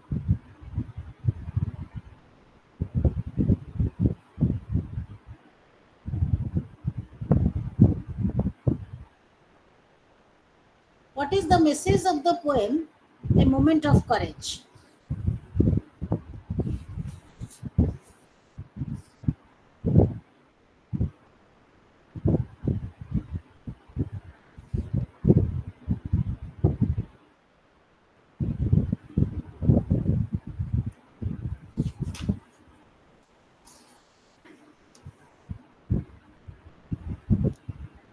A moment of courage. Who is the next poet? Excuse me, ma'am. May I ask a question? couldn't hear my question? No, not that one. A general one regarding the poem. May I ask a question? Yes, you are always Hmm. allowed. Yeah, thank you. Uh, Here in this poem, when we are writing a moment of courage, I feel this is not concerned only with the ladies. A moment of courage can be a part of even a man's life. Do you feel it is correct? And the other thing, uh, while writing the answer, can we use the incident from any Hindi movie or something like that where a person shows courage or a Yes, lady yes. shows If you courage are my dear again? students, yes. If you are getting long question carrying 20 Hmm, marks, you hmm, expand your answer, compare, contrast, whatever hmm, points you remember. Very hmm, good hmm. attempt. Very Yeah, good thank you. attempt. And marks will be more if you get quotations. If you can Right. write Yeah. correct quotations with inverted commas, then Hmm. definitely the examiner will be impressed. Yeah. Because as it is, the message of the poem is very short, Hmm. and Hmm. only simply writing this poem will not be so explicit. Hmm. That's why you may add other poems, other examples, compare them with other writers. Very good. Yeah. Right. Okay. Thank you. Thank you, madam. Ma'am, Ma'am, can I ma'am, request you something? What? Ma'am, I wanted to request you that can we do just one strike because the time is less. So, I'm coming to that. 20 minutes is there. I'll okay, definitely do that. Don't worry, beta. I'm coming to that. Just once try. No, okay, ma'am. I will Yes, ignore ma'am. kitchen. Kitchen you read. There is nothing in kitchen. Okay. Okay, ma'am. Now, this poet is K. Nirmala.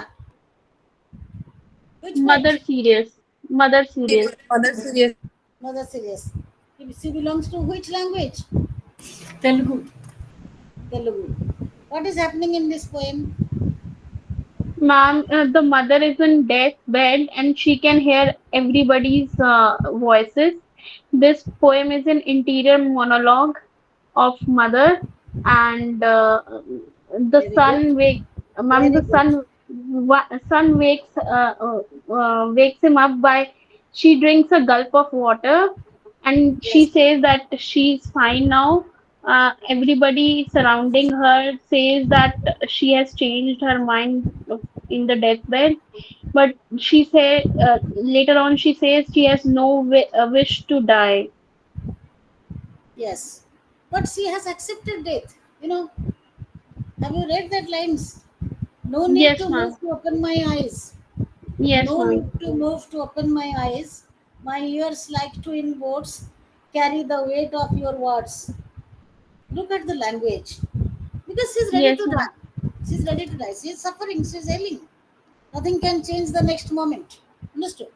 So she's going to die. And how people have surrounded her, and what impression she is getting from the crowd that surrounds her, and she is telling her son that the water he gave, that is enough for her life. Understood? This is it is like a telegraphic language. You know, it is written not in sentences, not in verbose description, but telegraphic languages. Very short, indicative languages. Understood? And he says, I have no wish to live any longer, dear son, as the fifth and sixth lines are said. If you have the poem, you can refer to it.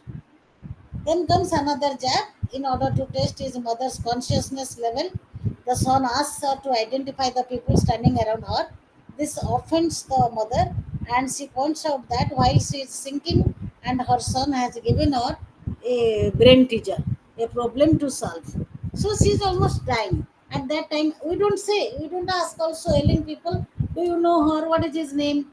So, in order to refresh their memory, but the mother doesn't take it okay. She is feeling bad. She is saying that when I'm dying, my son is giving me brain teaser. In an interview, Nirmala defined poetry as that which ignites thought and creates unrest in mind. Expressive devices go far beyond the usual. This is a typical with Nirmala, that she says that poetry is not only a description, it is a brain teaser. It should be given ample, the poems should be so given, the vocabulary should be thought provoking. It should refresh your mind, create unrest in your mind. It should not make you sleep. This is no lullaby. Poetry is not lullaby that you sing and your baby will sleep. Understood? There is Yes, ma'am. novelty in phrases, very good poem. And though the small incident is there, still then it is a very new type of poem. And the comparison of this my eyes and my ears, twin boats. She compares her ears with twin boats. Very good poem. Question you write down. Short question.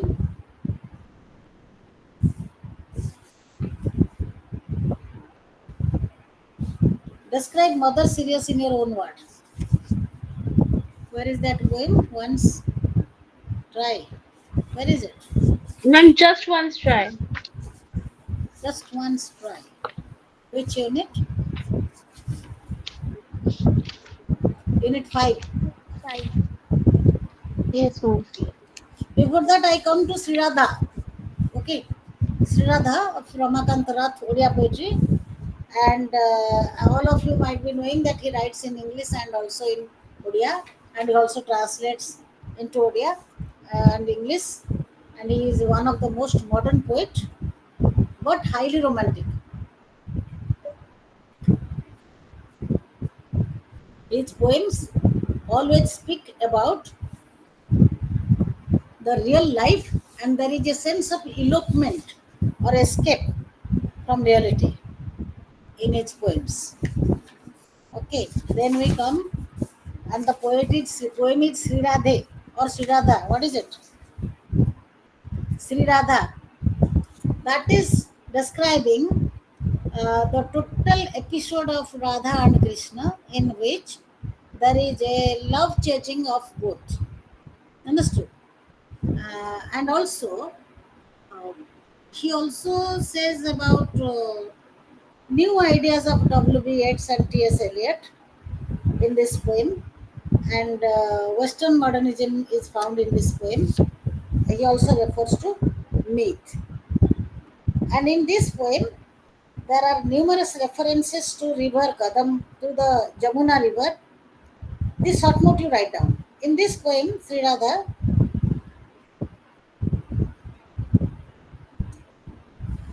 there are numerous references to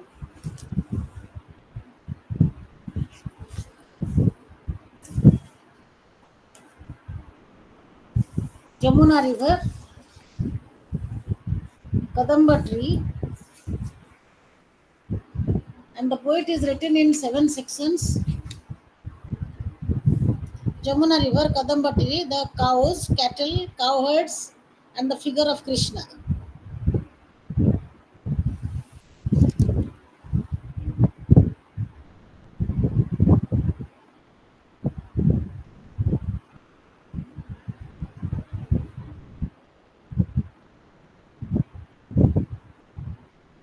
The protagonist is a complex, is having a complex emotion of passion, infidelity, and also betrayal of trust. So this is all about Radha and Krishna.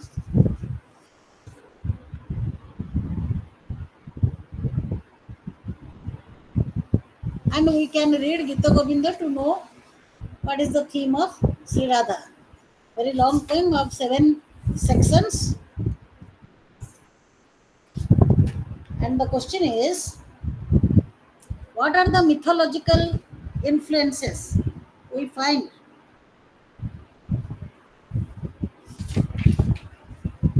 What are the mythological influences we find in the poem Sri Radha?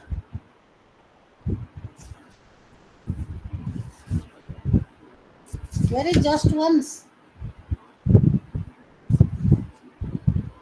Just once try. Just once try. Who is the poet?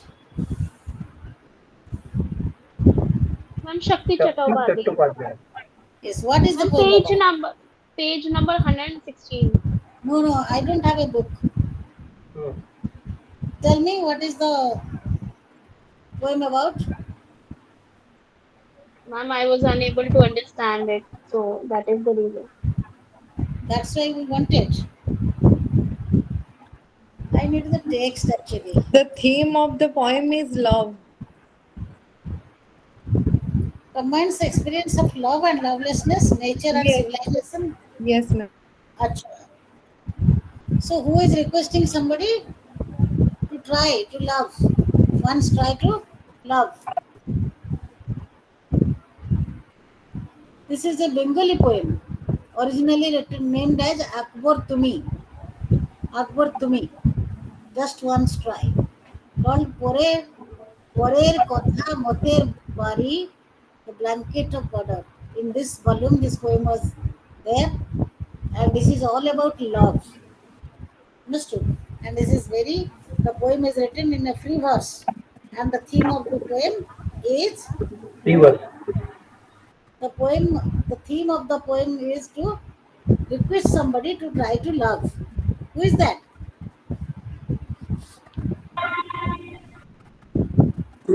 Omen, ma'am.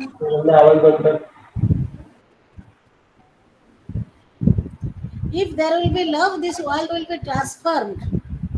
If love is acquired, the known world of experience would change, taking on the quality of a magical reality almost. So the emotion of love has the magical power to change the world.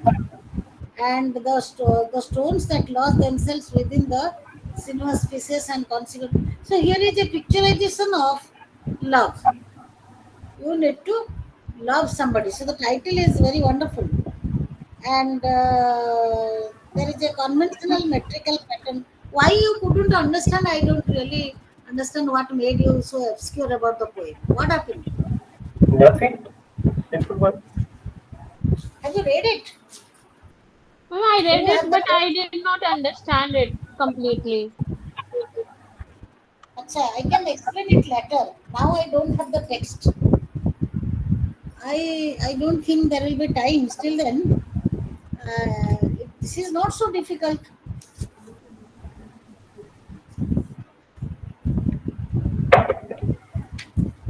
Have you read the poem? Can you read out some lines? Yeah, Please I would like to read. read out. Just one try to love. You'll see stone drops and scatter in the river from the heart of fish. Stones and stones, and the water of the river and the sea. Blue stones turn red, red stones turn blue. Just try to love. Just once try to love. This This is, much.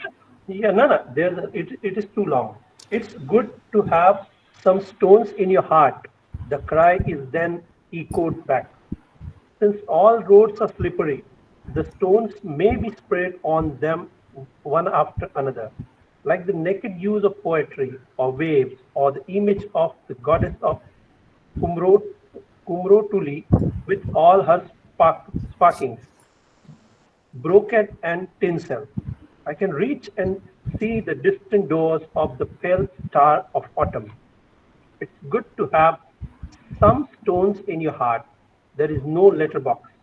Messages can be left between stones. Besides, one sometimes feels like making a home. The stones in the heart of the fish are slowly finding their place in your hearts. We need everything. We shall build houses and homes, shall raise a lasting pillar of civilization.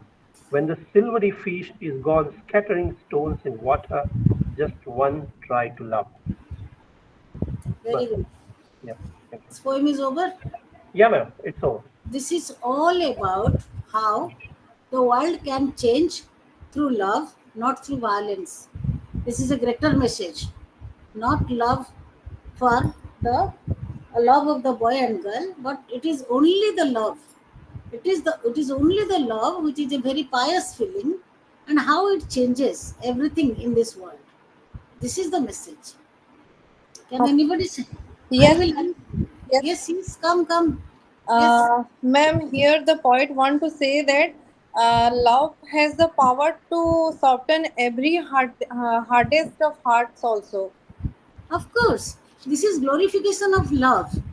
The Yeah, poet ma'am. is glorifying. The poet is glorifying that love can change the world to any extent which power cannot change. Understood? And the poem is very much possessive about the feeling of love, be it personal or be it universal. And there is a message that to love somebody, even if you can experience, if you talk somebody nicely, it has a very positive vibe, it has a very positive effect.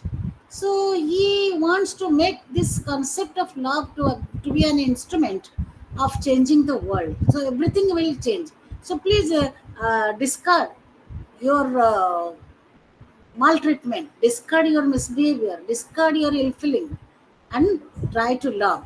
Please try once. This is the message. Okay, words may be more, comparison, simile, metaphor may be more, but the prime concern of the poet is this. Okay, got it? It also allow anyone to let go their emotional burden and to release their emotional burden also, ma'am. Love Yes. can. Very good. Incorporate the sense of flowing thought, indicating the very process through which ideas and images. The poem is very lucid. The poet is imposing on everybody that please discard your ill feelings. Try to love. Just try once so that everything will change. Very nice poem. Very good. So question is, why did the poet select the title of the poem Sri Radha? Or why the title of the poem is Sri Radha?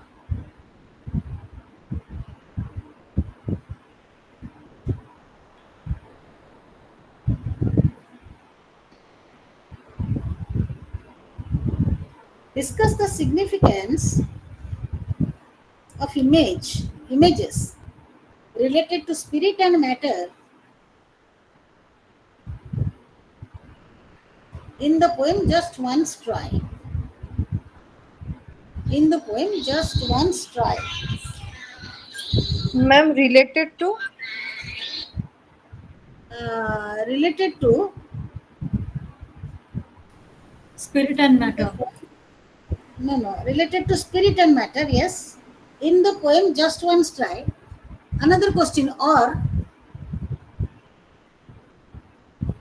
what is the message of the poem Just Once Try?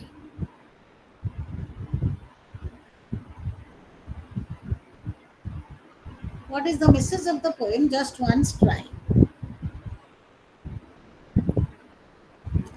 Then we come to Gujarati poetry.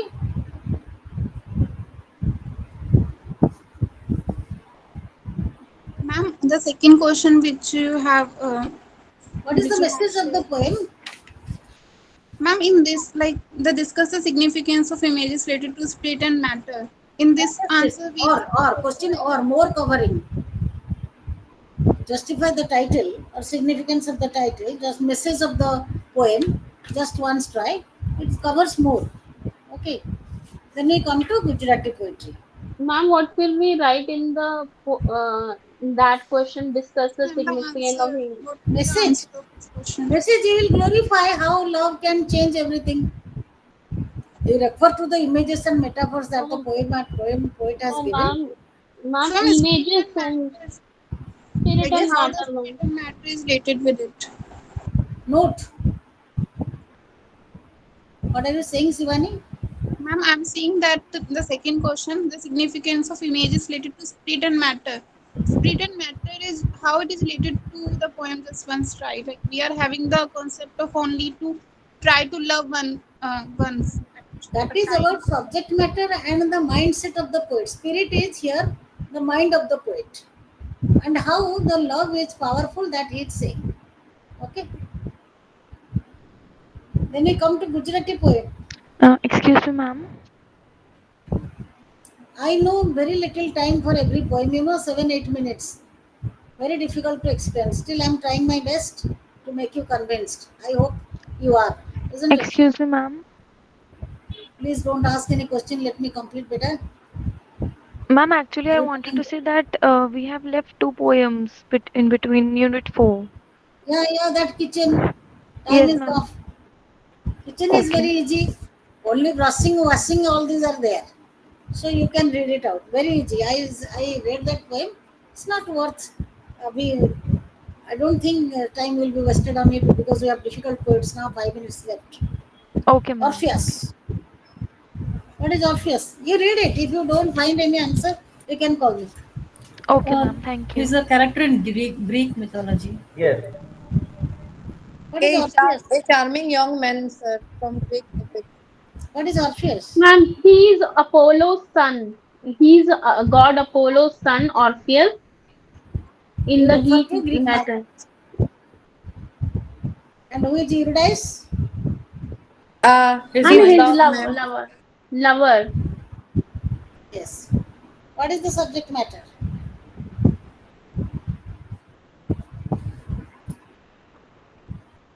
Here, ma'am, Eurydice is died, and she went to hell, and Orpheus wanted her back from the hell. So he went there and tried to get her back. And Hmm. there, the snake. We know that in Patal Lok or hell, snakes are there. In mythology, we already have read that.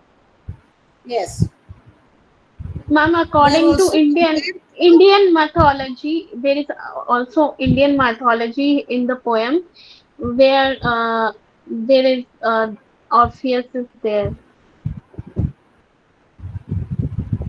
Yes. Why the poet has taken this Orpheus? Uh, he went to get back his beloved from Hades, but it was on condition that he should not look back until he reached Earth. Only then he would be able to get her back. That was the condition laid by the uh, folks in Hades. But when In he's Greek coming back, mythology, Orpheus had loved Eurydice, lost yeah, her, again regained her, again lost her, all these. yeah, So, in Gujarati mythology, he wants to include the same story, which is anti-lyrical. It's not a song. The poem is apparently is lyrical, but it's not a song. It is anti-song. Understood? And the lyricality of the original story of Orpheus is lost in this poem. But however, the poet has tried to maintain the melodious magical music of Orpheus, which is replaced with shrill cries of pain. The eagles in the first two lines of the poem. There are eagles and they are crying, and the poet is comparing the cries of the eagle as magical poems. Understood?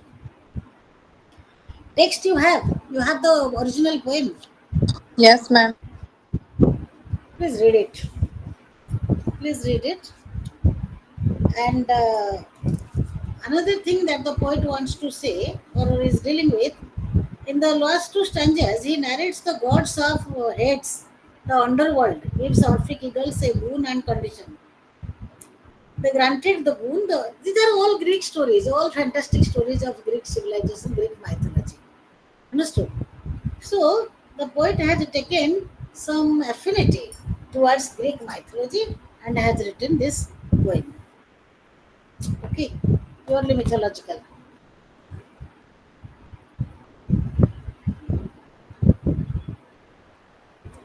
There is a mythic journey of the poet in the poem. The poem completely deals with innate mythic journey of the poet. There is a war between Orpheus and Eagles or violence, and that is accepted as good by the poet. And he says that there is a laughable end. So there is a laughable end. This is all about the poem. And of course, in the middle, he sees Garuda, and Garuda is compared to eagle of Greek mythology. Patal is Indian hell. mythology. Ma'am, Indian Yes, sorry. mythology. Garuda is compared. No, no, Garuda is compared with eagle of Greek mythology, not Indian mythology. Garuda is Indian Yes, ma'am. mythology. Yes, ma'am. Garuda is Indian mythology. Is compared to Orpheus. Yes. Then we come to some Marathi poem. What is that? A notebook of poems. by Namdev Dhasad. A Namdev Marathi Desai. poem, ma'am. What is the poem? A notebook of poems A translated notebook by of poems. poems and autobiography. No, translated by This is Santosh a dialogue Mundra. type poem. This is written like a dialogue. The Right. poet is talking to somebody in a complaining tone. The poem has reached the last destination, but that somebody is not opening the door for him to enter. Hence the complaint. Hence the complaint. But who is that somebody? Who is that you? Nobody knows. This is very ambiguous. We are presented to an ambiguous atmosphere where the poet is trying to enter into something and the door is not being opened. Ma'am, he compares that Kabir to Kabir and he says Kabir खड़ा बाजार में सबकी मांगे खैर ना किसी से दोस्ती ना किसी से बैर. Now, Is that written? Is that no, This written? is written by, I mean, this stanza is also written by The theme. Kabir Stan. Yes, yes. Yes, sir. This theme is reflected. This theme of Kabir is reflected. He depicts the dohas of Kabir, and he also says that there should be compassionate attitude towards people in the world. As the door is not being opened, so he feels that the insider is not responding to its calls, and they are not sympathetic towards people. Understood? actually, excuse me. Actually, the poem is Yes, written. actually. Uh, the poem is It written is a on the protest about the basis. traditional social system, ma'am. Yes, Present social system. yes. Actually, the Protest. poem was written at the Caste, backdrop of the Indian casteism, I think. society, caste and creed. The poet. Casteism. Casteism. Yes, it is Yes. casteism. It is based on casteism. The poet wrote whatever he can, but nobody was interested in the upper system to read that poem or to go for the good of the the Dalit people or the tribal people. Here, there's karuna bhav, or I can say uh, There is no sympathy. Sympathy, no, ma'am. there's no sympathy for these people. That is what he's saying in the poem. That he is standing there, he has given his Yes. literature, whatever he has done, he has given, but nobody is interested, nobody is allowing him to enter inside that group of So here people. the poet is the person. So Right, here the poet himself is the person. He is right, speaking out his agonies that yes, that he is failing in his poetic career. People are not right, accepting it. People are not understanding it. That is what is happening in the mind of the poet. That is complete turmoil. Ma'am, He even is restless. he has reached the destination of his creative writings, but still there is no opening of the door. Acha, now very strange and very sad. may I continue? So thank you so much for cooperating with me and discussing Okay. all the poems in general. I think time is up. Goodbye till next class. Next class is on Ma'am, Sunday, next, 3:30. ma'am, next, ma'am, next class, what will Next, we do? we'll do Girish Kannad's Tughlaq drama. Okay, ma'am. Come prepared. Okay. Okay? Thank you, ma'am. Thank you so much, ma'am. Okay. Thanks. Thank you, Thank ma'am. you, ma'am. Welcome, welcome. Thank you so much, ma'am. Okay. Thanks a lot, ma'am. Okay. Thank you, ma'am. Oh, welcome.